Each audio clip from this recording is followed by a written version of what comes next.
has just confirmed that the Prime Minister, Boris Johnson, has tested positive for coronavirus. Boris Johnson has coronavirus. We don't know about the rest of his household or the whereabouts of his partner, Carrie Symonds, but Mr. Johnson has tested positive for coronavirus. We can speak to our correspondent in Westminster, Rob Powell. This comes at the time of day when the government briefs political reporters about what's going on, and Boris Johnson's got it. Yeah, so this is a statement that's just been sent out from 10 Downing Street, literally in the last few minutes. A Downing Street spokesperson saying that the Prime Minister had been experiencing mild symptoms yesterday. He was tested for coronavirus on the personal advice of England's Chief Medical Officer, Professor Chris Whitty.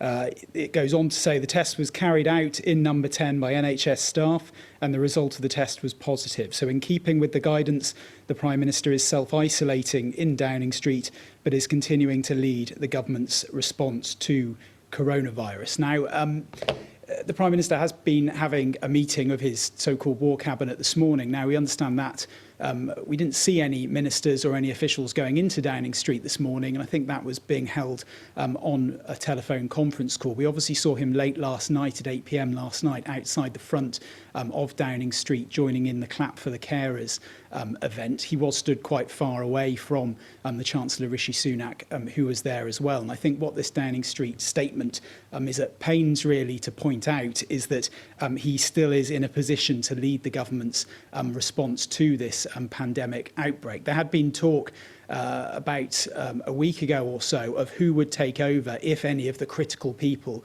involved in this were to come down with coronavirus, with COVID-19, and were to be incapacitated to an extent that they wouldn't be able to lead that response. It seems from what Number 10 is saying here that actually Boris Johnson is just experiencing mild symptoms, so he may be able to work remotely from isolation in Downing Street and still lead that response. But I think it does beg questions about where the Prime Minister has... Rob, we've just had a tweet from Boris Johnson which says that over the last 24 hours, I have developed mild symptoms and tested positive for coronavirus. I am now self-isolating, but I will continue to lead the government's response via video conference as we fight this virus. Together, we will beat this. Hashtag stay home, save lives. So that's Boris Johnson, a relatively cheery tweet, having tested positive for coronavirus.